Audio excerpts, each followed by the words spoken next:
Lu pernah gak sih ngerasa sesuatu tuh aneh ya? Lu lagi duduk di coffee shop, buka laptop, terus connect ke wifi, muka lu waktu itu tenang-tenang aja. Lu ngetik biasa, tapi tanpa sadar semua chat, password, sampai email kerja lu udah jalan sendiri ke tangan orang lain. Gue gak ngarang ya, serius. Yang lu alamin itu disebut dengan MITM, Man in the Middle Attack. Dan itu bukan serangan yang super canggih, yang cuman NSA doang yang bisa ngelakuin. Lu bisa googling caranya, dan anak semester 2 jurusan TI juga bisa ngerjain itu dalam waktu 10 menit.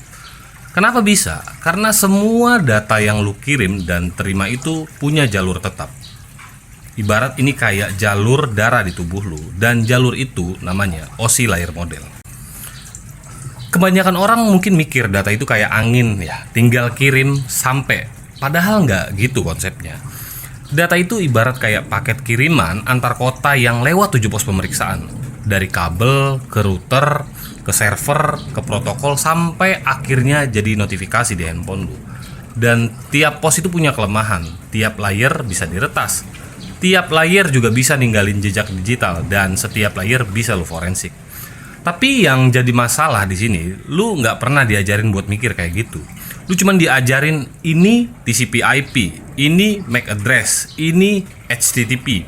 Padahal kenyataannya hacker itu nggak mikir kayak gitu ya. Mereka mikir layer mana yang bisa gua bobol duluan. Nggak lu ikut investigasi insiden cyber, lognya itu mentah semua. Tim panik, terus ada yang nyeletuk. Coba cek IP-nya deh, pasti ada jejak. Terus semua sibuk cari IP sampai lupa nanya IP itu masuk layer berapa. Masalah terbesar dalam dunia forensik jaringan hari ini bukan alatnya ya, bukan kurang budget, bukan kurang staff, tapi buta sama layar. Orang bisa baca IP address, tapi nggak ngerti alur komunikasi data itu lewat berapa layer, dari mana, kemana, dan seharusnya kayak apa. Contohnya gini, lu dapat alert dari IDS, ada koneksi TCP port 443 yang mencurigakan. Terus temen lu bilang, wah aman, itu kan HTTPS. Serius lu? HTTPS itu kan di layer ke-7, tapi siapa tahu ada manipulasi di layer 4, atau ada tunneling DNS di layer 3. Atau misalnya gini, lu lihat traffic mencurigakan yang keluar dari endpoint, terus lu cek IP-nya, lu blok, apakah itu selesai? Enggak bro, besoknya traffic muncul lagi, IP-nya beda, tapi pattern-nya sama. Kenapa? Karena pelaku itu main di layer 2 pakai MAC spoofing, atau dia main di routing di layer 3 pakai IP spoofing, atau malah nginjek dari bawah via root access point. Sekarang bayangin investigasi forensik. Lu buka pcap file, sniffing Wireshark, lu buka log server, terus lu lihat DAM memory. Kalau lu nggak ngerti layer, lu bakalan cek HTTP nggak nemu apa-apa, ngecek IP nggak ada yang kelihatan aneh. Terus lu cek port, semuanya kelihatan wajar. Tapi di bawah ada pilot yang diselipin lewat header DNS. Ada komunikasi rahasia pakai protokol proprietary di port umum.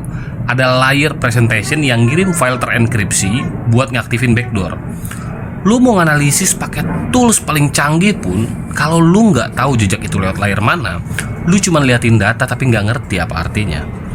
Lu harus sadar sama satu hal ya, serangan itu nggak nurut sama silabus kuliah jaringan. Mereka nyamar, mereka loncat, mereka bahkan kadang pura-pura jadi protokol normal. DNS itu dipakai buat nyelundupin malware, ICMP dipakai buat command and control, HTTPS dipakai buat ngirim eksfiltrasi data transkripsi, dan SMB dijadikan pintu belakang buat serangan lateral. Dan ketika semua itu terjadi, kalau lu cuman mikir di layar IP doang, lu buta bro. Dan kebutaan lu itu bikin sistem lu terus-menerus bocor tanpa lu sadar. Jadi pertanyaan yang harus lu tanya sebelum mulai investigasi bukan siapa pelakunya, IP-nya berapa, port berapa yang dipakai, tapi layer mana yang sedang dimainkan, apa jalur normalnya, dan di layer mana itu disimpangin. Kalau nggak kelihatan di layer 7, apa lu udah cek layer 2? Karena inget bro, serangan itu nggak peduli lu paham OSI atau enggak, tapi analisis lu bakal gagal total kalau lu sendiri nggak ngerti layer mana yang lu hadapin.